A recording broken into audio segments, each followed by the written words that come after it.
everyone, Scott Hansen here from NFL Red Zone. I hope you're checking out 1 hour of 5 Yard Rush, one of the best podcasts on NFL football in the UK.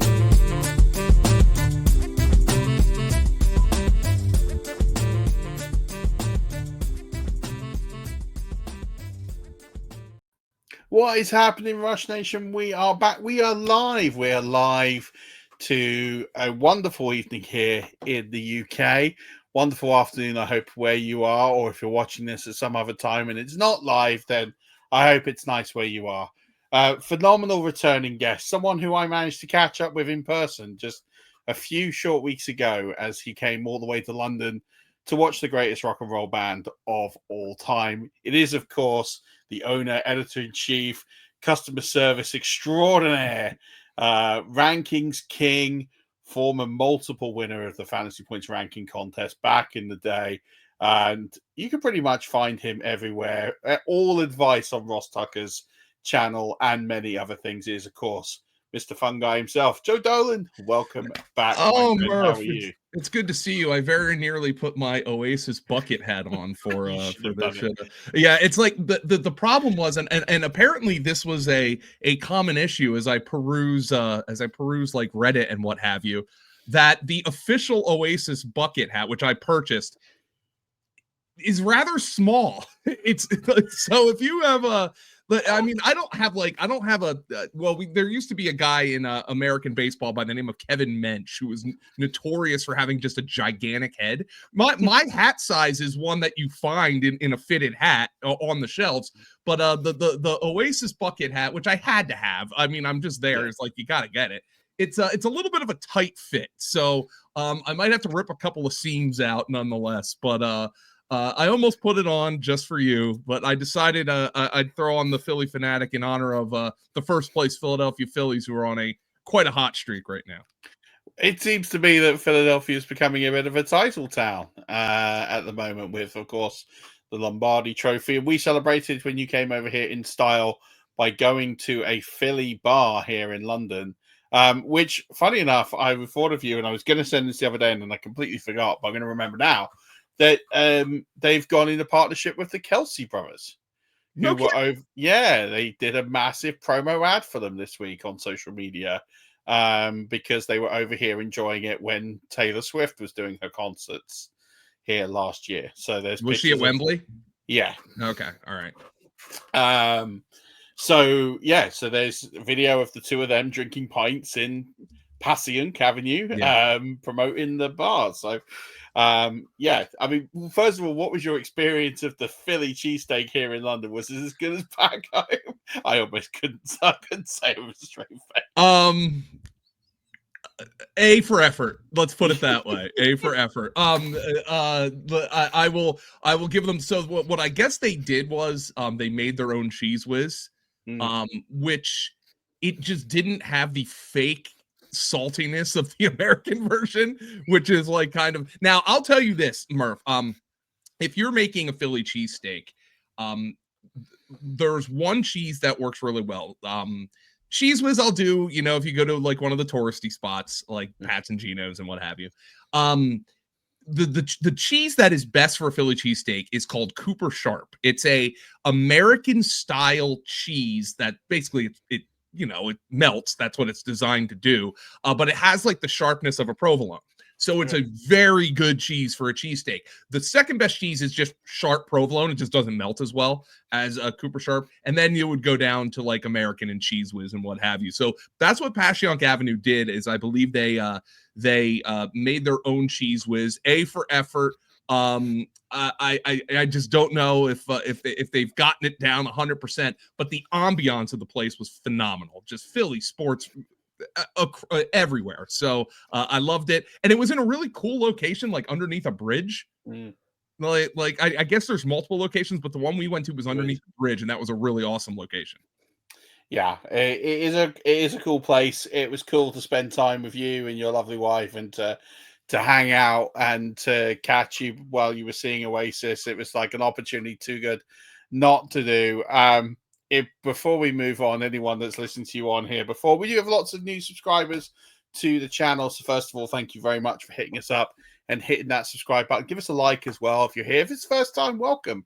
Always seem to get new listeners all the time. So really appreciate you joining in. Hit the like, hit the subscribe. You'll get many great shows as we're gearing up to fantasy football season. But those that have been loyal for years know that you're a Newcastle United fan. Before we get into the talk of winning titles for fantasy football, I have to get your thoughts on Alexander Isak and the difficult time that is occurring. And I say this with a joy in my heart that Arsenal pulled off a significant transfer coup. This isn't a soccer podcast, but it's a good day for me. And then unfortunately, still the day. I personally think he stays, but I'm keen your thoughts while you're here. Well, I mean, I think they want him to stay and they need him to stay because they can't score a goal. They played what a third of the match against Villa with up a man, and they just could not finish. And that's going to be their problem if they can't. Believe me, my knowledge of football, soccer is bottom rung. You know way more about our football than I know about yours. So I picked a working class drinkers town like Philadelphia to support. And it turns out that since I've chosen to support Newcastle, they've been up, they've been down. This is now their second in the last 3 years in the Champions League. But they're not going to go very far in the Champions League if they can't score a damn goal. So we'll see what happens with these. I don't follow it as closely as I do the NFL. I will welcome him back with open arms, but he seems to be pissing off a lot of people right now. Yeah, he's really digging in, and that we've got 10 days left. We'll see what happens. I personally think he stays. I think if there's any football club in the world that can just hold on to an asset like that and not give in to the player power, it's Newcastle, because they're worth like $500 billion or whatever it is that they're worth. So ultimately they can do that. But while we've lost some listeners who have given up because they don't like the round ball, and that's why they follow NFL, we will pivot across. Let's talk about today. We're going to cover off. We've done a few shows like this in the offseason when we've looked at ADP, but we're at this point now where the more casual fans are joining in. They're picking up, they're doing mock drafts. They're using mock draft machines. They're starting to pick up their fantasy noise. If you are one of those people, welcome to draft season. Some of us have been doing this for like 6 months, like Joe has, and again, not far off me as well. So it's always good to welcome everybody as they're coming in the draft season. But we're going to give you the draft plan. Effectively, we're going to look at players that we really like and our favorite players at ADP. Our least favorite players at ADP. Now, the ADP is changing all the time. So my first advice is what you're hearing now, if you're listening to this a few days on and the ADP is not the same, it does move every few days now because of the fact we've got more drafts going on. Players that we're expecting to outperform ADP, some under the radar players, and then ones that we're just not going to touch, ones that we just think no matter where they are, probably going to avoid them. I would never have anyone that I would say I would never draft. There's always a scenario where it could happen, but more than likely or not, we're going to use Fantasy Pros have their ADP, which they up to date with 6 sources, but we know that most people play on Sleeper this time of year. So we're going to keep this to Sleeper's ADP and dig into this. I guess really before we get into this, Joe, I want to get your feeling on what you've seen in the preseason, what we're seeing in sort of, we've seen some wonky trades in the last 24, 48 hours. Like at this point in the season, we're coming into the last week of preseason. What are your general feelings and thoughts about the season so close to the horizon and sort of some of the news that's come out and where you're kind of at this stage of the season? Now, forgive me because this can always be a jinx, but I believe we are now about to have a second consecutive preseason training camp without a leagues altering fantasy football injury. Now, of course, last year we didn't know Christian McCaffrey had a leagues-altering fantasy football injury. The 49ers just didn't tell us that. But this year, it seems like, of course, some guys have gotten banged up, and you have to note that, Josh Downs, Jaden Reed. I'm sure there are other names I'm missing. Matthew Stafford, who now is back and practicing, and now he's talking to the media, so everything's A-okay there. But fortunately, that's all, Murf, I got to be honest, that is all I hope for every August. maybe sometimes my priors will be confirmed with a rookie looking good, or one of my favorites will look bad, and then I try to ignore it. And then there's always that stuff going on. But ultimately, I don't care if it's the most boring August of all time, so long as people don't get hurt. We haven't really had that yet. Somebody that, I think even last year, JJ McCarthy by this time was ruled out for the season, which was not necessarily fantasy football altering, but certainly was altering the way we thought about what was going to happen with the Minnesota Vikings. But this year, it's been, for the most part, pretty quiet. Now, could we have some trades? Brian Robinson is in the news. The Devon Vele trade happened. That was he actually was one of my favorite players to draft at cost. I pulled back from that, and then now he goes to the Saints. But that's not a massive trade, right? That's not something that's going to alter the league. So I'm excited right now that it looks like we're going to go in and at the very least our cheat sheets haven't had to be significantly altered. No, I feel for Jalen McMillan. That's probably the worst one we've seen in preseason. Yes, he is going to miss half the season. At least with that injury, which again doesn't really alter fantasy football. I don't think there are many people in on him because everyone has swung to Emeka Egbuka, and that way actually people are now pushing Emeka Egbuka upwards more because that pathway to early volume is even greater now, because effectively he will start the season as a wide receiver too, because Chris Godwin will miss the first 3 weeks of the season. And I actually wrote him down on our show sheet as a player who's going to outperform ADP, but I needed to throw into the ether that his ADP isn't really his ADP right now, right? No. It's from what was going earlier when I'll admit Egbuka is a player I missed my window on, like in terms of, because I think we very much were treating him as a Jackson Smith-Njigba rookie with the Seahawks, where Smith-Njigba caught 60 passes, but he was not a fantasy football asset because they still had Lockett and Metcalf and were slowly bringing him along. They don't have that luxury, the Buccaneers, with Emeka Egbuka. And quite frankly, though, I don't think Emeka Egbuka was going to let them do it anyway, based on what I've been hearing about him in training camp. So he's been lights out. He's been so good.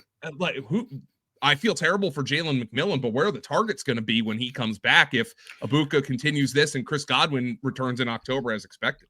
I mean, I'll be honest with you. From the moment that Emeka Egbuka was drafted, I messaged our Patreons and I said, cash out on Jalen McMillan. If anyone can take him for anything right now, he is done. Like, he's done at the Buccaneers, because the pathway to him there is not there. You don't take a first round wide receiver when you are as stacked at wide receiver as the Buccaneers, unless you think this guy is, let's be honest, a potential all-star. Like, I'm not saying he's going to get there, but they've drafted him thinking that he is the Mike Evans replacement, but he's going to play with Mike Evans for 3 or 4 years now.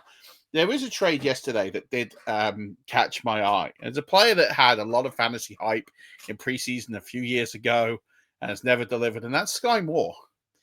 And Skyy Moore goes on to an extremely weak wide receiver core at the San Francisco 49ers, weak at this current point in time. Demarcus Robinson banned, Brandon Ayuk on pup, going to miss 6 games. Ricky Pearsall in his second year with an interrupted rookie year being shot. You got Juwan Jennings, who has never played an entire full season as a starter in the NFL. What are your thoughts on Skyy Moore? Is there some value in picking him up off waiver wires if your league's drafted? Or do you think this is just one of those trades that, like, it sounds cool, but actually just do you just nothing? not have Skyy Moore syndrome, Murf, where you just recoil at seeing the name? No, because I was out the first time, so I almost feel like I need to jump in on this. Just wave. Like our guy, of course, we all love John Hansen, but boy, has his Twitter feed been blowing up today. Once anybody here, the one thing you don't want, and John's been a relatively good sport about it, but the one thing you don't want is when a professional athlete in this industry we're in kind of, I don't want to say fails, but let's use that term for lack of a better one at this time. You don't want to be associated with that guy. The first thing people think of when they think of Skyy Moore is John Hansen. No, I mean, look, he might be a guy who needed a change of scenery. You want anybody like Seth Kaiser, who covers the Chiefs, who does a great newsletter for the Chiefs, and he's covered them for years. He's been on my show, and he said, I just cannot believe it didn't work out. Like in terms of like the player that he was on tape at I believe he went to Central Michigan, the player that he was on tape at one of the whatever directional Michigan he went to, that he can't believe it didn't translate to Kansas City. And it just seems like Skyy Moore from the moment he entered the league was somebody who needed a shot of confidence. Like I think I remember his first offseason, he had never returned punts before. But his first off season, they had him returning punts, and he was muffing punts and muffing kicks. And that was before he even started getting snaps on offense. And I think that might have just shot his confidence. Maybe he's a change of scenery guy. Murf, I'll have to see it first, quite frankly. That this is not like, for instance, like I think John Mechie was probably a trade that the 49ers, as a matter of fact, I think there was a report that the 49ers pursued the John Mechie trade. John Mechie to me is a better football player than Skyy Moore. And I don't expect John Mechie to do much of anything for fantasy after getting traded to Philadelphia.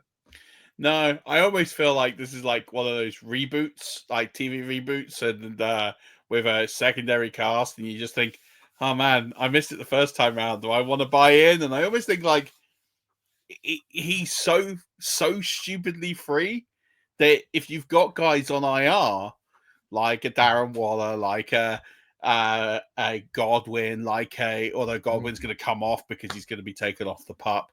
But an Ayuk, and you got a spare spot somewhere, and you just think, I'm not anti-adding him and just seeing, I agree with you. I don't think it's going to transpire into anything, but stranger things have happened. Maybe John Hanson was right all along. He's right a lot of the time. He just missed. That was Skyy Moore's an all-timer for John. That's an all, and he'll throw you back. Murph, you might have been living stateside the last time he had one of those, and there was a gentleman by the name of Kevin Jones. Oh, wow. From Virginia Tech, who burned John in a big way in like 2005, I believe. I think it was 2005. He burned John, but that's one people remember quite a bit. I think it was 2004, actually. Oh, he was a late first round pick. Well, I think it was his second year where, second year. Yeah. Oh no, and it wasn't for the Bears. It was for the Lions at the time. It was for the Lions. Yeah. Yeah. It was. I think his second year, John was like all in on Kevin Jones, and then it just did not happen. And it was coming off a great rookie season too, so it wasn't even apples to oranges. It was like Skyy Moore was a guy who just came in and was never anything. Kevin Jones had a great rookie season, and really then just completely collapsed. Yeah, he had like no touchdowns, but I think if I remember rightly, he broke 1,000 yards. Yeah, and just never reached that number again. His touchdowns went up, though. His touchdowns went up. But no, yeah, maybe that's what he was going for. Yeah, shout out John Hanson. I enjoyed my Kings Classic draft with him. The two that we did together was a lot of fun. Let's get into the draft plan. Before I mention that, list of leagues still going. There's about 30 spots left. There's a link below. You can enter them. So yeah, they're filling up fast. We got all sorts of exciting formats. The ones that people haven't heard of, the Rules Mania league, where each person gets to come up with a unique scoring or unique rule within reason. I get the power of veto because some rules are just too complicated to enforce, and I'm not RoboCop. And our Flex Frenzy, where there's 2 drafts, you draft a team and then you pick players from that team. A lot of strategy involved, but there are the more traditional standard auction, all those sorts of things. So sign up below, donations to charity, join in. Great to be having you in those leagues. They will fill up in the course of the coming days. Let's talk about our favorite players by position at ADP. I'll let you go first at the quarterback position because you've got someone who is a lot of people's favorites. And I'm really surprised that he's had a lot of positive talk. Forget the beat writers talk, because beat writers talk hasn't been phenomenal. But in terms of the fantasy community, he has a lot of talk. But his ADP has barely moved. It's gone up a little bit, but not ridiculous. Yeah, it's Drake May, and look, his ADP is QB 16. So this is why drafting like a quarterback like Drake May is so advantageous because he has upside. And his downside is, oh, well, I drop him or I put him on my bench and I pick up somebody boring off the waiver wire to hold down the 10 to 15 points that I need at the quarterback position. Murph, I'm a big wait on quarterback guy this year. I think it's the proper strategy, especially because there are some teardrops at like running back and receiver. I'd prefer drafting a George Kittle this year than where some of the elite quarterbacks are going. That's just me. But Drake May was a phenomenal scrambler last year, just phenomenal. But here's the one thing. He had basically 0 designed runs in that offense last year.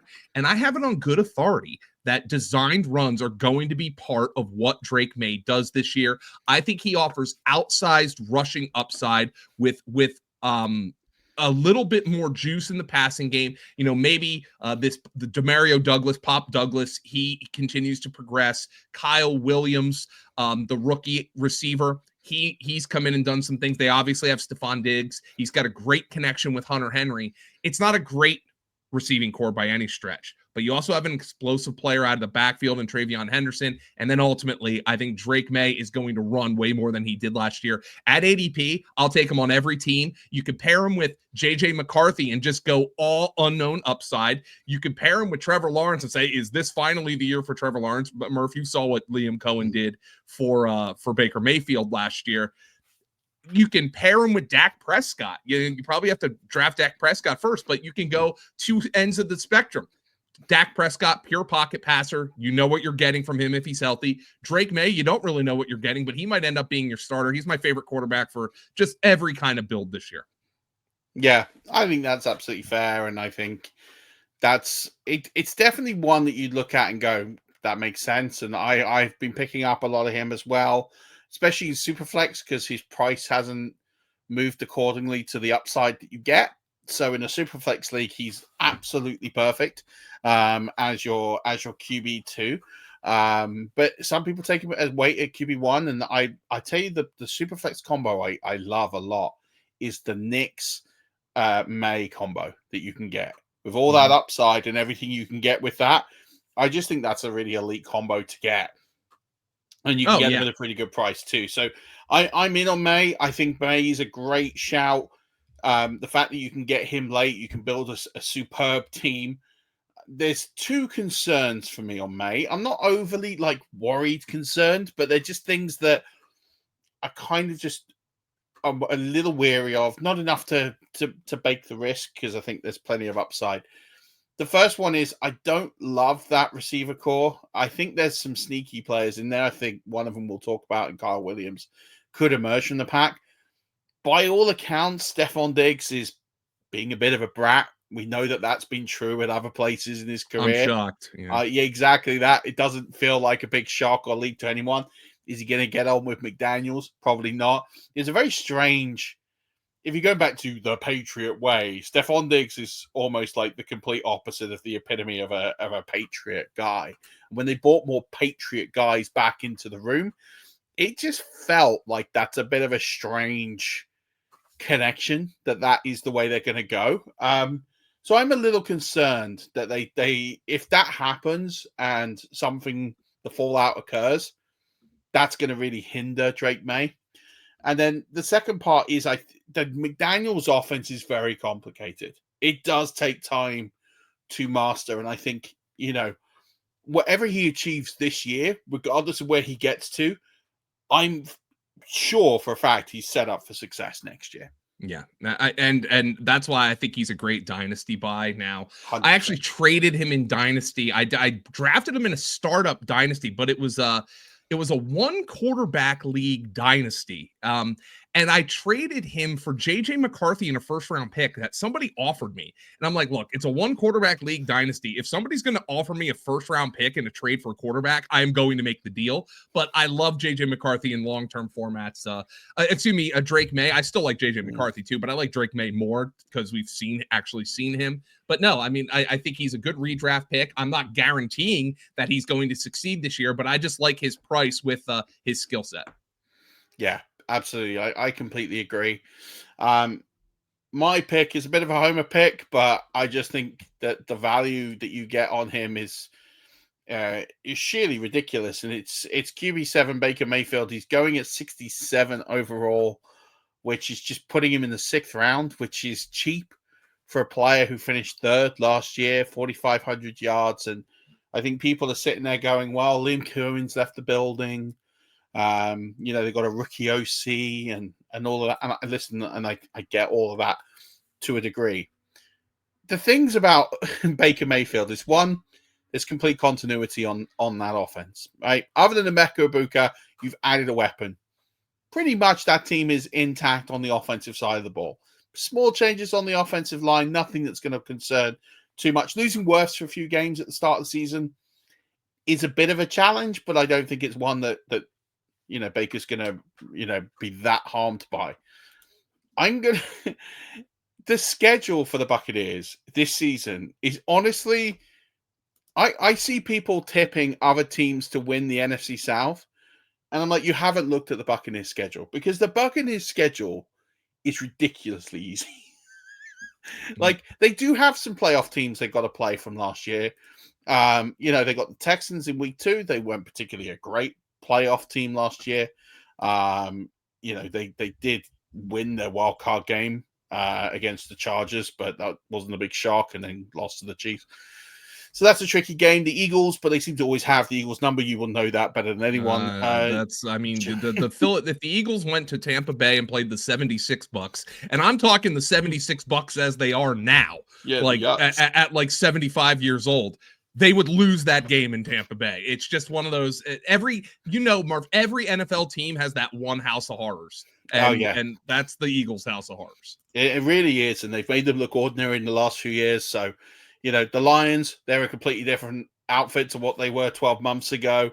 The Bills is the one on the schedule you look at and go, yeah, that's quite rough. They're probably really underdogs in that game. Then the Rams, not really the same team they were 12. Well, sort of are, but again, are you really scared of the Rams? I'm not overly. Famous last words. That's kind of it. The teams, and then they've got to play the Saints twice, the Panthers twice. The Dolphins are on the schedule. There's some, the Jets are on the schedule. There's not a lot to be scared about on this schedule. There's not a lot of great defenses from last year he's having to play. I just think I don't understand where we're ranking Evans reasonably high. We think Egbuka is going to shoot out the cannon. Bucky Irving is one of the best things since sliced bread. And yet we're saying Baker Mayfield is going to be significantly worse than last year. It just, none of that adds up as an argument for me. So I think, where he's going in drafts, I think he's easily a top 5 QB. I think, if you're getting him in the 6th round after you've got your sort of staple of running back, wide receiver core, I love that over getting the guys. I don't think he's going to be too far away from the Jacksons, Daniels, and Hurts and Allens of this world. So I think he represents significant value, and I've been getting him later, 7th, 8th round in drafts. Yeah. I've been getting him, and I just think that's an auto push in that range. The only concern I have is, like, you look at the 41 touchdowns, and Murph, I know I don't want to rain on your parade here, but if any quarterback throws 41 touchdowns, I'm taking the under the next year. Like, that's a huge number. That it's not a guarantee, but that's a big number. And I also am just a little bit leery that he could be this year's CJ Stroud, the guy who everybody, the quote unquote pocket passer. And that's the other caveat I will say. He ran better last year than he ever has before. That's not really something you see a guy pick up in like his 7th year in the league. No. But he did that, which was interesting. Does he go back to not doing that? Those are the concerns I have with Baker. He's been somebody I've stacked with Evans a lot in best ball thus far. Don't have much else in redraft, but in best ball, well, frankly, best ball is really mostly all the drafts I've done so far. but in best ball, I've dabbled in Baker where in leagues where I have Mike Evans. Yeah, I think they're valid points. I don't think the rushing will probably be quite as high as last year because of Liam Cohen. Although there's going to be a lot of continuity on the offense, I think that will drop a bit. 41 touchdowns. Okay, let's say it drops by 3-4. So it's 10%, right? He also threw 16 picks. I don't think he's throwing 16 picks this year. So all of a sudden you offset that to 12. Because the schedule's easier, he won't have to. I think the TDs will come down because he won't need to play as much, but I think the yardage will go up. I do think that they'll throw the ball more. I think there's going to be plenty of value for him. So I think with the reduction in INTs, because he's not going to play hero ball as much, with the increase of the yards, I think they kind of offset. And I think I look at his fantasy points total from last season and think there's a pathway to him getting up there again, there or thereabouts. And also, he didn't throw the ball that many times last year, 570. There's a chance it goes higher with more safe passes and more higher completions. So I don't know. I think there's room to. I get your point on the TDs. I agree, but I think he could easily offset that in other ways and stay where he is. Let's plow through the running backs because we're in a very similar range. You've gone Kenneth Walker and I've gone Alvin Kamara, which is going to shock absolutely no one on this channel. Yeah, so like Ken Walker, I am concerned about the foot, yes, but nonetheless, the one thing I do know is that this offense is just tailor-made for him. It is an outside zone offense. It is outside zone gives the running back A, time to find the right hole. B, it really relies on the running back's creativity to create big plays. And Kenneth Walker is as creative a runner as there is in the NFL, maybe this side of Saquon Barkley, right? So he is just a creative, Greg Cosell, when he came out, called him a jazz musician, right? He's trying to find the one, but when he finds the one, he's getting that alto sax out, man. And he is going over the top of it, man. He is going to find that pocket and he is going to solo over that pocket. And this offense provides him the ability to have that pocket. I think it's a significantly better fit as an offense than it is for Zach Charbonnet. It is just the matter. It is just the matter of him staying on the field. I'll take the risk with Kenneth Walker at ADP. All day long. Couldn't agree more. Ryan Grubb was not competent enough to use the weapons at his disposal. Clint Kubiak will be.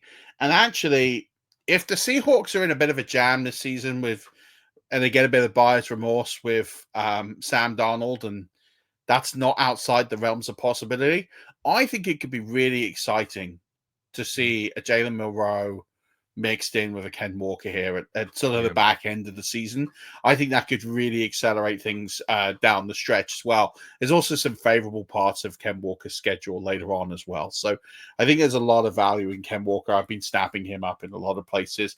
And I've got Alvin Kamara because he's got the easiest schedule. He's got absolutely no competition. I don't care if DeJohn Veely is a future Hall of Famer. He is not taking targets away from Alvin Kamara in that area of the field. And I just think at the end of the day, who else is there in New Orleans? Like, they have one star player on offense.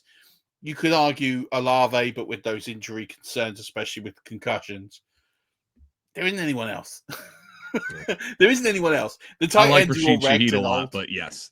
Yeah, I do too. But again, very different area of the field to operate in. You look at where he is in his area of the field, there's no competition on that roster for him for targets. And, you know, my favorite argument when everyone says, oh, you tip him too highly. One, he's always delivered. He never has not. And second of all, everyone's like, oh, he's not a 1,000-yard rusher. Don't need him to be, because combined he'll get 1,400. If he does it 7-7, I don't care. Like, it doesn't matter to me. So I just think Alvin Kamara is a value every year. He has gone up significantly. When we started doing these shows, he was like at pick 58. So he has gone up nearly 20 spots. So at the end of the day, he's getting to the point now where I still think he's a value at 39. I think if you, I wouldn't pay a second round price on him, but I'd pay a third round price on him easily. You're going to have to go up and get him a little bit. But I'd feel comfortable doing that. I think he's easily a top 12 running back this year. I mean, I haven't drafted him a ton, and maybe that's the try to be a year too early than a year too late kind of guy for Kamara, but it's easy to make the argument for him, right? You're 100% right, and I think Kellen Moore will figure out a way to get the best out of him. Yeah, he really will, and he doesn't have to do a lot. We're talking about a guy last year who averaged 19 fantasy points per game. And there's less competition on the roster now than there was 12 months ago. Yeah. I'm not sure Kendrick Miller exists. I know that there's been some hype about him in preseason, and I'm like, is that AI generated? You never can tell these days. I mean, you can tell with like what art is AI generated, but I don't know about the videos. But yeah, I'm not sure Kendrick Miller exists. I think Diana Rossini had mentioned that the Saints are calling around on running backs to try to get some depth there. So, but I don't think that says anything about Kamara, who, by the way, they extended very recently. Yeah, watch out, by the way.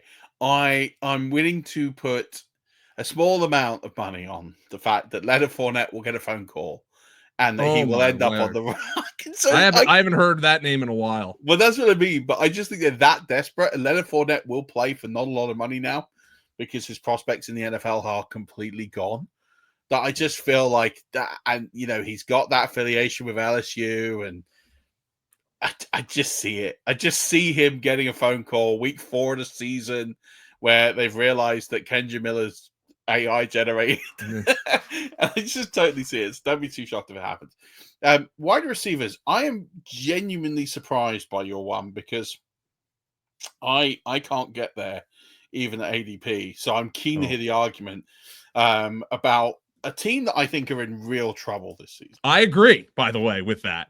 Don't tell our friend Lee, but I completely agree that the Dolphins are in trouble. And I have had a really difficult time, Murf, reconciling my love for Jalen Waddle at ADP with the fact that I have a 5-unit bet on the Dolphins going under their 8.5 win total. But the fact of the matter remains, they have the good defensive line, but the edge rushers are coming off of serious injuries. So you've got that, at least you have Jalen Phillips and Bradley Chubb coming off. Their secondary could be a disaster. I know they brought Minkah Fitzpatrick back, but they brought Minkah Fitzpatrick back in the same trade that traded Jalen Ramsey. So maybe a slight upgrade at best, and that's if you like the trade, which I actually liked it more from Pittsburgh's perspective. But Jalen Waddle, it has also the effect of what is going on with Tyreek Hill? What's going on with him? I'm really not 100% sure what's going on with Tyreek Hill's injury. The relationship with Tua is weird. So Tyreek Hill is somebody who I didn't love this year. Well, I didn't hate this year, but I've started to back off on him. And here's the thing.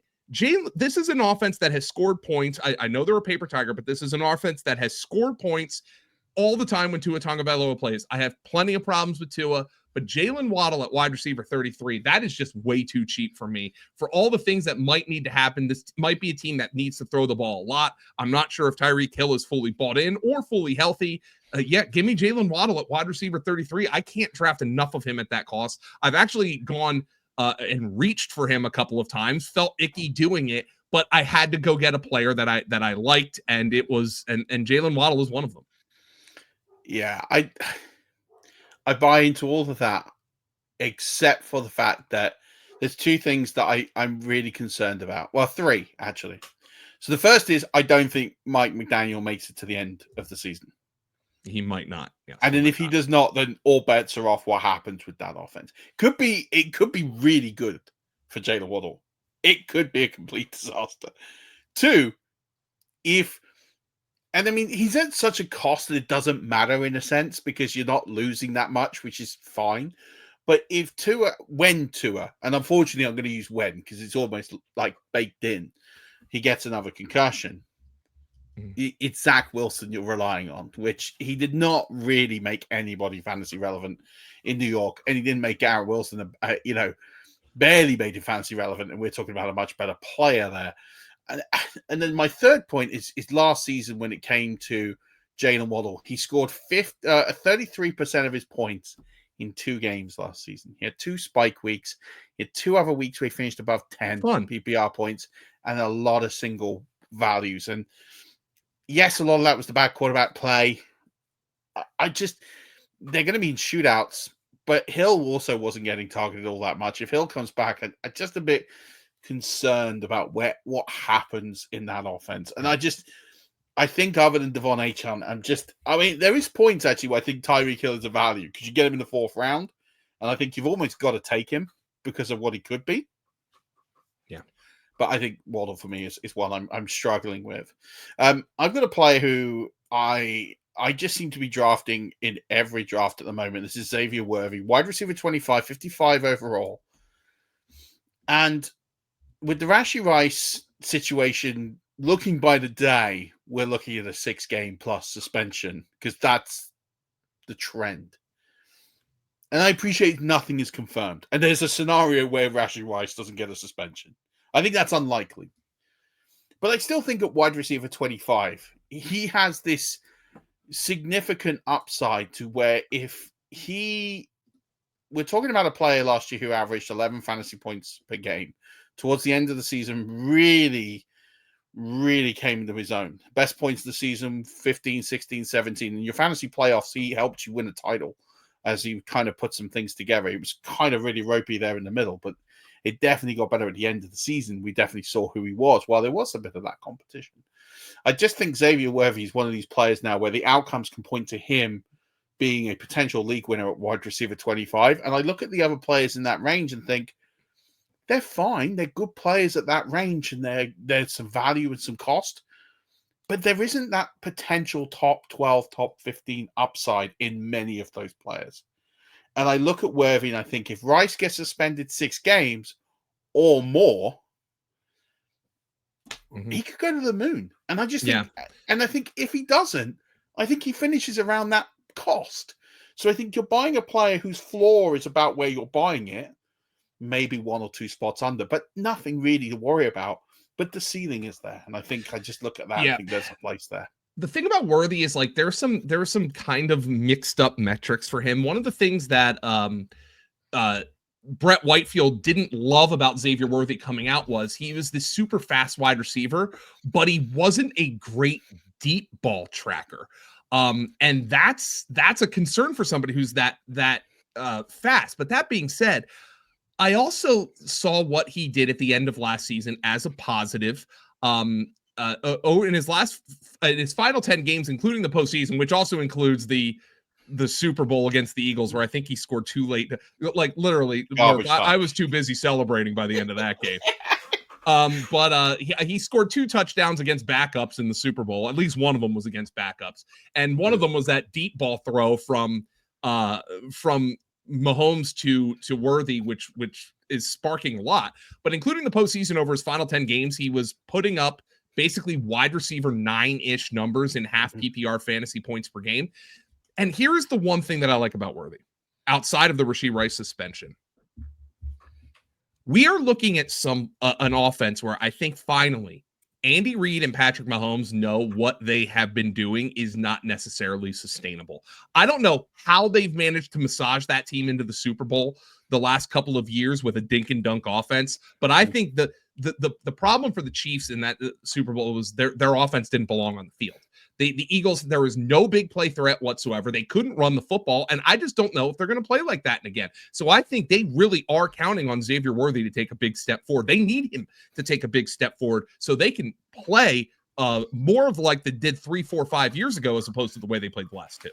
Yeah. The other thing about Worthy, which isn't mentioned, is he got 3 rushing touchdowns last year, and he had that bit of that hybrid Deebo Samuel roll down the stretch where he's getting 3 or 4 carries on the ground per game, which I don't think is going away. They do all that stuff. Yeah, they do all that stuff. And you know, I sit there and think it's an extra cheat code in that range.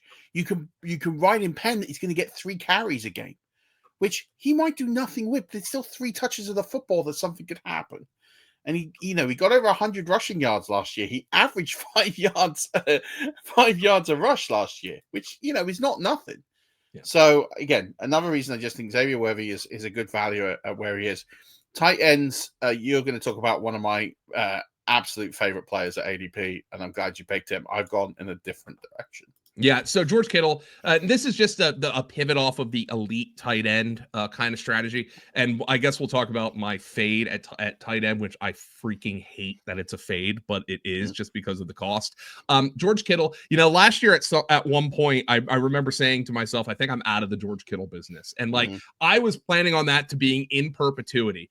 And sometimes you just have to admit when you're wrong. And now all of a sudden, in a strange twist of events, The only healthy 49ers heading into the season are Christian McCaffrey and George Kittle. The two guys who you've had to worry about most of the time are the two guys who are healthy going into the season. George Skyy Moore. And Skyy Moore. Oh yeah, Skyy Moore. Good Lord. George Kittle is going to lead this team in receiving this year if he's healthy. And you can like Ricky Pearsall and Juwan Jennings, and I like those guys. I don't know what's going on with Jennings. It might be more of an my calf hurts until you pay me more money deal. And I don't blame him for that after what happened to Brandon Ayuk. Brandon Ayuk got his money, and then Juwan Jennings was the one who actually produced. But no, George Kittle is going to lead this team in receiving if he's healthy. And and you don't have to pay Bowers McBride prices for him. Round and a half. Sometimes if you get the right draft board, 2 rounds later than those guys. Yeah. Let me ask you a question. If they were next to each other on the board, McBride and Kittle, whose button you pushing? McBride. And after everything you've just said, you're still going to push the McBride. Well, yeah, button. because I think McBride's I think he's just a better option in terms of PPR and weekly reliability. And McBride also doesn't have the injury history that George Kittle has. But the good news is they're not right next to each other on the board. So, so there's your good news, Murf. So, no, look, I mean, and if Brock Bowers and George Kittle were right next to each other, I'm drafting Brock Bowers 10 times out of 10. But Brock Bowers ain't right next to George Kittle. He's going like 30 picks ahead of him. No, that's fair. I just I had to ask the question because we'll get into the other option in a bit. I'm going with David Njoku. I just think at tight end 9 in that bargain bucket, I'm one of these people that doesn't like to pay up for the elite tight end. I just don't like how the build comes out. I get the Bowers. I can't get there on McBride. I get it with Kittle a lot more. He's someone who I'm definitely, especially in all these contests, charity leagues with the custom scoring, and Kittle's ADP doesn't move. Unless like he's a cheat code where he is, and his ADP doesn't move in those tournaments. He's an auto slam pick at where he is. So I get a lot of him there. But David Njoku, with the history that we have, and it's a very small sample size, we know Joe Flacco's the starter. Anyone who thought that was going to be any other outcome is mad. And, you know, it's a strange one to me because everyone's sitting here going like, oh, Shedeur Sanders, he's played well in the preseason. Like, Shedeur Sanders is going to get games. And, Dylan Gabriel's going to get games. They've drafted these guys. We're going to have to see where they've turned out. And you're just like, no, they really could just cut these guys next year. They've got no significant investment in them. I'm still convinced that Shedeur Sanders was a Jimmy Haslam pick that Kevin Stefanski did to keep his job. Like, I genuinely, the lack of excitement, like they'd watch Schindler's List and they're clapping like this when they draft him, tells me that was a guy that absolutely nobody in that draft room wanted. So there's no investment in him. There is no investment in Dylan Gabriel. They are just at this point where they'll ride out Flacco because he gives them the best chance. If they don't and they pivot, they will pivot to Kenny Pickett. And then after that, they're taking a quarterback next year. They've got 2 first-round picks. So you have to go with the fact that Flacco is going to be the guy. Flacco is going to go to the guys on the roster he knows. He was on that roster a couple of years ago. Who's a guy who knew David Njoku. You're not going to get elite performance from tight end 8, tight end 9, tight end 10, tight end 11. So who is the guy who has a chance to get up there? It's David Njoku. We look at what he did. He was a league winner for people a couple of years ago with that relationship. Buy on that. And do you know what? If you miss at the price that you're buying him, you can draft a Jake Ferguson who's just been paid later on and go and take 2 guys. Or you can just pick one off the waiver wire because at that point the position doesn't matter. Yeah, you could just like Hunter Henry's one of the guys I like. Hunter Henry might not get drafted in your home league, and he should be, but he might not get drafted. No, and there's so many guys in that range. Cade Otton's another one. He's not going to get drafted. Sanders out of Carolina, he's not going to get drafted. There's so many guys that you can. Mason Taylor's not going to get drafted. So many guys you can get who could end up. Even Chigokwonkwo is not going to get drafted. All these guys offer you something on the waiver wire if it's a bust. But I think the upside for what you get, you got to look into it. I'm going to ask you now to sort of blast through all of your least favorite picks at ADP with an explanation. Yeah, as to why. we're just we're going rapid fire now because we were flapping our gums too much. Or having what do you guys say? Taking the piss? What does that mean? Taking the Michael, taking the Mickey, which means we're just we're basically loose the truth, having a joke, having a laugh, just having a chin wag away, having a chin wag. Yeah, that was actually in my crossword puzzle. And I also got a Jeopardy clue right by something I learned in London.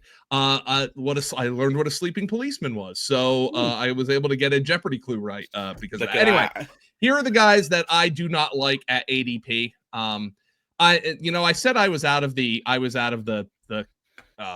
George Kittle business, and then I had to get pulled back in. Well, now I'll have another player I'm out of the business on. I am out of the Kyler Murray business. I am sick and tired of this guy. QB9 is too expensive for me. I don't think he's improved since his rookie season. And here's the problem with Kyler Murray. His rushing production isn't as good as you think. He has just some random spike weeks, but he doesn't run for nearly as many yards as Lamar Jackson, and he doesn't score nearly as many touchdowns as Jalen Hurts or Josh Allen. So he kind of straddles the mobile quarterback thing by getting all the empty calories and none of the rich stuff. So Lamar doesn't score a ton of rushing touchdowns, but he runs for a ton of yards. Josh Allen and Jalen Hurts don't run for as many yards as Lamar Jackson, but they score a ton of touchdowns. Kyler does neither, and he's so inconsistent. At quarterback 9, I'm just waiting a few rounds. At running back, Breece Hall, RB14, 31 overall. I'm kind of buying the Aaron Glenn hyping up Braylon Allen. Breece Hall, on film, our guys thought he looked a step slower last year. He's a really difficult player for me to rank, but I just like other players at his price a lot more. I don't think I've drafted Terry McLaurin once this offseason, Murph. I really don't. And look, he's still not in camp. His touchdown rate was exorbitant last year. I know his quarterback play was much better, but he is now getting drafted as wide receiver 16. There are names I much prefer to Terry McLaurin. He's too expensive for me. And then Brock Bowers at 16th overall. That is just a tough price for me to pay. I hate that I am fading Brock Bowers. I hate it. I hate that I don't have any Brock Bowers, but I don't. And I know certain weeks of the season, that's going to make me feel really bad that I don't have a ton of Brock Bowers. It really is, but the price is just too high right now. Yeah, I'm there with you. He's actually going in the first round in most drafts I'm in right now, and I can't get there. I hate the build. I'm completely with you. Terry McLaurin, I don't mind it at wide receiver 16. I get what you're saying. There's a lot of risk in there, but there's also a lot of upside in there. You have to ride the lightning. I have done in a couple of drafts. I just think we know how good he is, and I want pieces of that offense. But then that also leads me to buy Deebo Samuel a lot because they do have a better alternative this year. Yeah, and I'm with you on Breece Hall. I struggle to get there. I think, the Braylon Allen hype mixed in with that health injury, mixed in with Justin Fields there, it's just going to take away so much work. I can't get there. And Kyler is an interesting one. I think this is a really pivotal year for Kyler Murray. I think if he doesn't do it this year, the franchise are going to move on. And so I think he almost has to treat this as a contract year. That he has to go out there. I don't love the offensive coordinator. I don't love the scheming for him, but I do think there's room for improvement there, and he has a weapon there that I think will help him out significantly. Let's talk about mine. Patrick Mahomes, I get what you're saying on the offense, but he has not put up the fantasy numbers now for 3 or 4 years, and I know there's an elite player in there. But you have to take the elite player out, and you have to look at what the body of work is in fantasy football. And it's just not QB6, and it hasn't returned QB6 for a while. Can he get there? Yes. I don't really want to buy players at their ceiling, and I feel like QB6 is the Patrick Mahomes ceiling.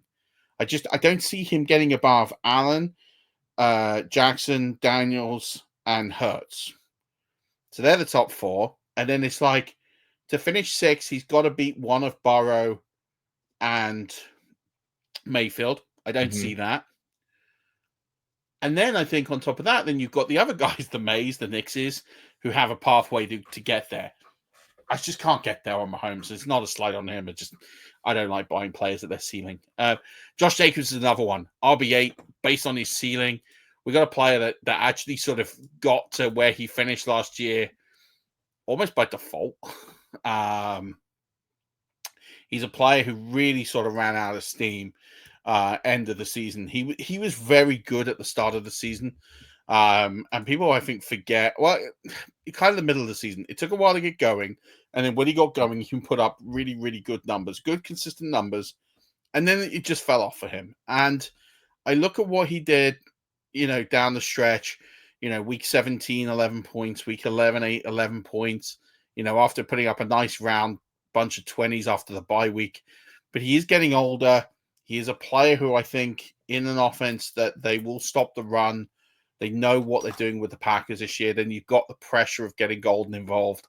I don't think they're going to run the ball as much. I also don't think they're going to be ahead as much in games. They've got a tough schedule. I just can't get there on Jacobs. Yeah, it's just the Marshawn Lloyd injury is making me really rethink that at this point. Marshawn Lloyd can't stay on the field. He's like Kendrick Miller. He might be AI generated at this point. Yeah, that is true. And they don't have much option behind, so that might play in his favor. T. Higgins, again, it's nothing on T. Higgins, but you're buying the player his ceiling. Can I see a world that T. Higgins finishes higher than wide receiver 12? No. I just don't. That world is only happening if Jamar Chase gets injured. That's it. That's the only outcome. The only thing I would push back on that, Murf, is what if Joe Burrow breaks the NFL record in pass attempts, which I think is within the realm of outcomes this year. But I think he'd have to just to give this a chance to support. He is getting drafted highly, yes. I just think, again, you're buying a player his ceiling. If we're wide receiver 17, wide receiver 18, I'm in. It's nothing on the player. I just don't see a world that he outperforms 12. So I just can't get there. And Trey McBride at tight end 2, I just think with Marvin Harrison Jr., you got a guy who didn't get in the end zone last year. So, yes, there is a pathway to those points increasing, but you've got a player in Marvin Harrison Jr. who's going to command the ball a heck of a lot more than he did last season. He's your generational talent. He's your field stretcher.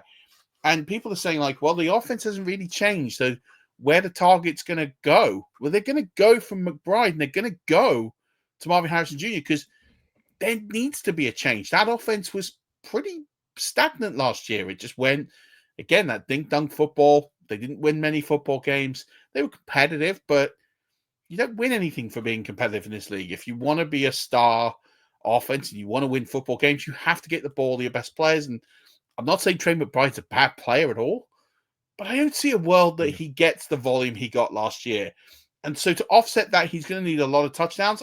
And I just don't buy into the fact that the Cardinals are going to score at a ridiculous rate this year. So I just can't get there on McBride. Give me at cost. If I had the choice between Trey McBride and George Kittle and they were next to each other, I would take George Kittle. That's wow. That's wild. Yeah. Because I just think the pathway is there for Kittle. I can't see the pathway being there for McBride. I think everything leads to a regression year. I think he gets less targets. I think he gets less catches. He might go up in touchdowns. He's going to need to go up 5 touchdowns to offset what he loses in his volume. Yeah, I mean, the fact that I like McBride and can't stand Kyler Murray is a little bit of cognitive dissonance for me, right? A little bit. But I also think the supporting cast will be better. I really like Michael Wilson. I think there's a good player in there. I think he'll command some touches as well as we go along. Let's wrap this up quickly then by looking at some of the players that we expect to outperform ADP and mixing those into some of our favorite under the radar players. Who have you got here that people should be looking at when they're considering their drafts? Yeah, I mentioned him a little bit earlier. Jordan Love, I think the Packers want to throw the ball a little bit more this year if he's healthy. I know he has the thumb injury, but it's on his non-throwing hand, so I'm not terribly worried about that. I say on our SiriusXM morning show that, sometimes you count sheep when you want to fall asleep. I count Tony Pollard's because he's the most boring pick in fantasy, but he's getting drafted as an RB3. He had a great year last year, and Tyjae Spears is hurt. that offense should be better this year with Cam Ward. So Tony Pollard is a running back who fits a ton of builds, whether, you wait really deep for your first running back or you go hero RB and wait for your second running back. I think he fits a lot of builds. We talked about Emeka Egbuka, wide receiver 46, his ADP. That's not really his ADP, but that's what it's going to be. And Hunter Henry, tight end 19. I mentioned that he's not even getting drafted in some home leagues. He's getting drafted as a back end tight end too. I just don't see that. He had a great connection with Drake May last year.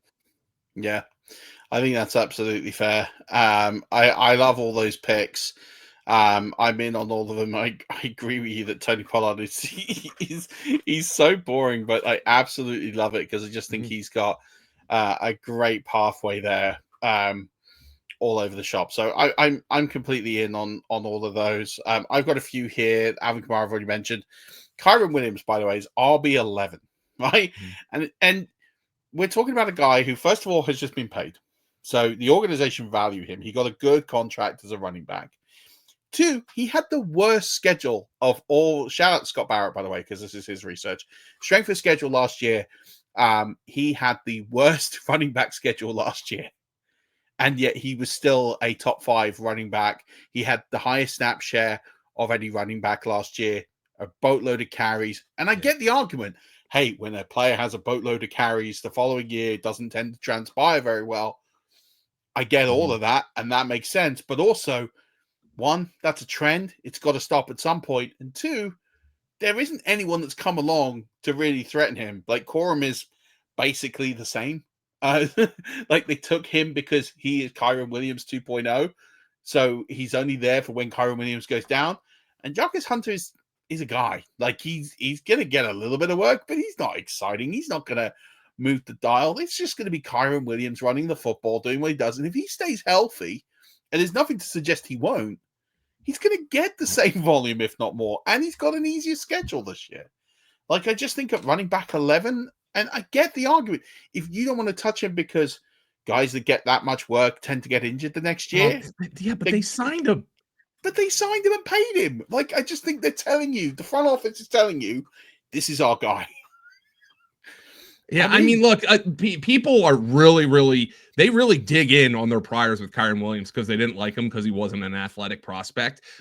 Everything that they have done, with the exception of the fact that Sean McVay, for some reason, needs to. It's like getting underwear for Christmas. Sean McVay needs to draft a running back every year. It's still, you still have your favorite pair of underwear, right? Those are the ones that let you breathe a little bit more. That's Kyron Williams. That is Sean McVay's favorite pair of boxer shorts. And even though he gets new ones every year, he refuses to throw out the one that has a hole in the right place that just lets the air ventilate a little bit. But Murf, you said it's a little warm there. It's a little warm there over. I get it. All day long. You know how it gets sometimes. All day long. It's your insurance pair. It's your pair that you bring on when you absolutely need it, but you don't want to wear it. So I'm with you. Kenneth Walker, I've got in there. Cortland Sutton, by the way, is wide receiver 22. I don't get it. Yeah. I don't get how we've got to this point of the offseason and Cortland Sutton is the wide receiver 22 on a very good Sean Payton offense, where, again, there is very little competition for targets of a player that they paid a boatload of money to. Mm-hmm. It doesn't make sense. Like, he's a top 15 player that you're getting at 22. You're getting him below his floor. Yeah. Like, I just see, I really like to diversify my teams. Like, I really hate drafting the same players all the time. But it's Cortland Sutton's there. I'm just like, I just press the button because I can't. I just can't get away from it. I'm just like, no, I've got to do it. Because I look at the other players in that round that he's going in. I'm like, I don't want any of them. He's a tier raiser. Yeah. So I just love him there. Jerry Judy's the same. Wide receiver 33. Like, the only thing about Judy is, like, Flacco is, I know you alluded to it earlier, Flacco isn't going to play all year. But I guess if he does, Judy's going to catch 100 passes. So, like, you have to balance that out. Wide receiver 33, yeah. He almost doesn't have to play all year. He only has to play to get you in the playoffs.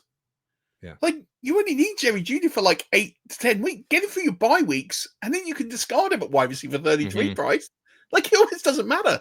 Like, yeah, why winning in week 1 is the same as winning. Well, I mean, it matters the same as winning in week 14. I know it doesn't feel that way, but winning in week 1 it allows you to get into a position to make the playoffs. Yeah. And then I've got Jake Ferguson because they just paid him a boatload of money. He's tied in 17. I look at the rest of the bargain bucket tiers and I think I'll follow the money. I'll take the guy they paid. Dallas, when he gets going, is a good offense. Dak's a good quarterback. Their struggles are tied to his injuries. I'll get there on Ferguson. When they've worked together, he's been a top 7, top 8 tight end most weeks when they've been together as a pair. So you're getting him at tight end 17. So yeah, I'll take that. Any sort of shout outs to some under the radar players or players that you think deserve a worthy mention, late sleepers, before we let you get out of here? Yeah, I mean, should I insult your listeners who very clearly know who Bill Krosky-Merritt is and actually bring him up as a late sleeper? Because that train has left the station, Murph. I'm actually going through right now and going to my players who I have the most exposure to. Elik Ayamana for the Titans is an interesting one because they have nothing at receiver behind Calvin Ridley.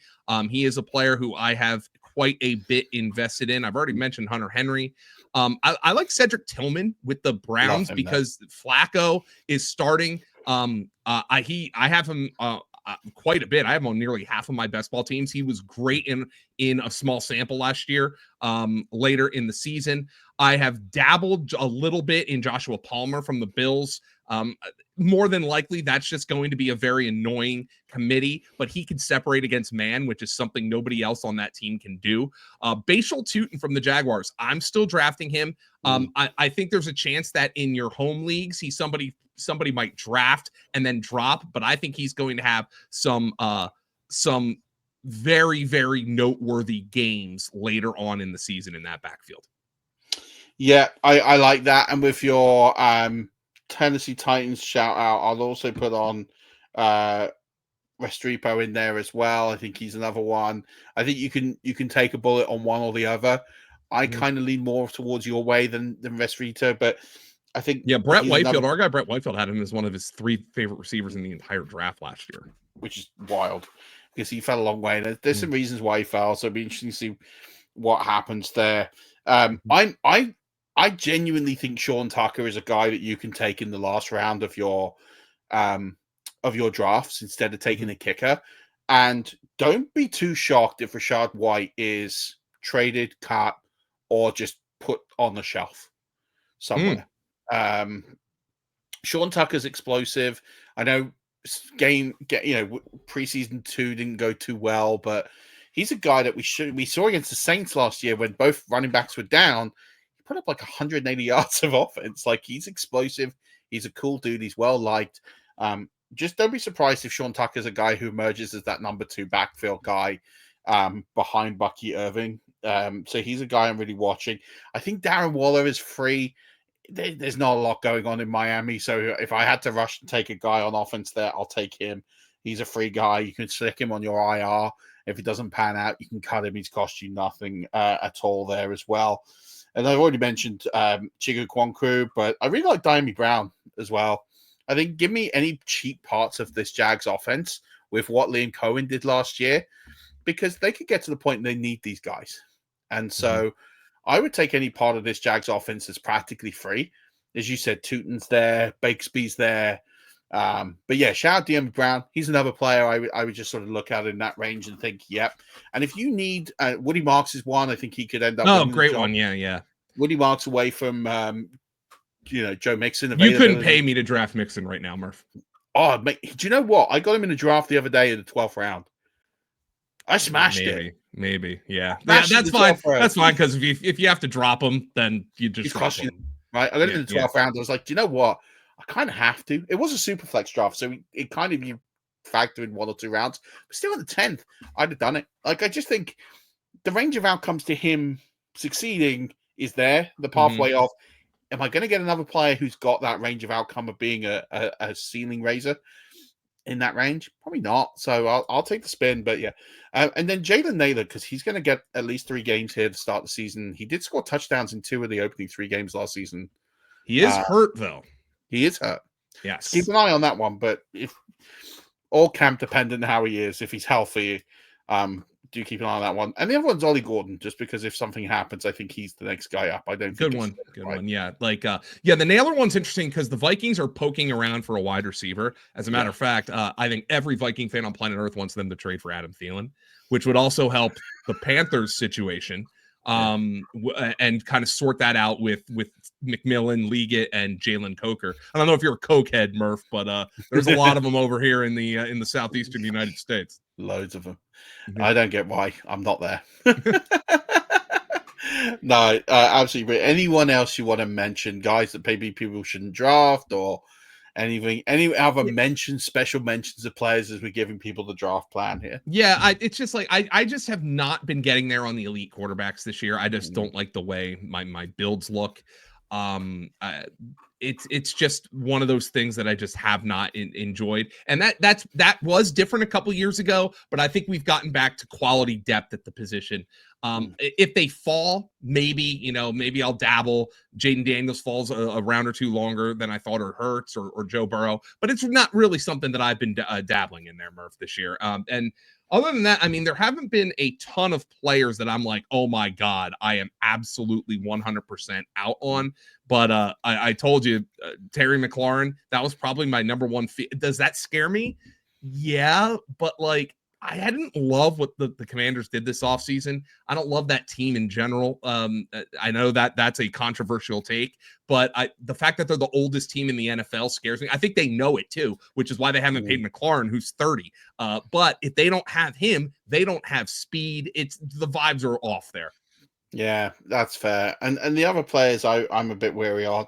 Tyrone Tracy, these guys that are going to likely lose their job. The exception to that rule is Travis Etienne, because I think he's going to hold it for most of the season. I think where you're drafting him, he's going to be relevant, especially in the Liam Cohen offense. You can get a lot of top low-end RB1, high-end RB2 weeks out of him before you have to put him on the shelf.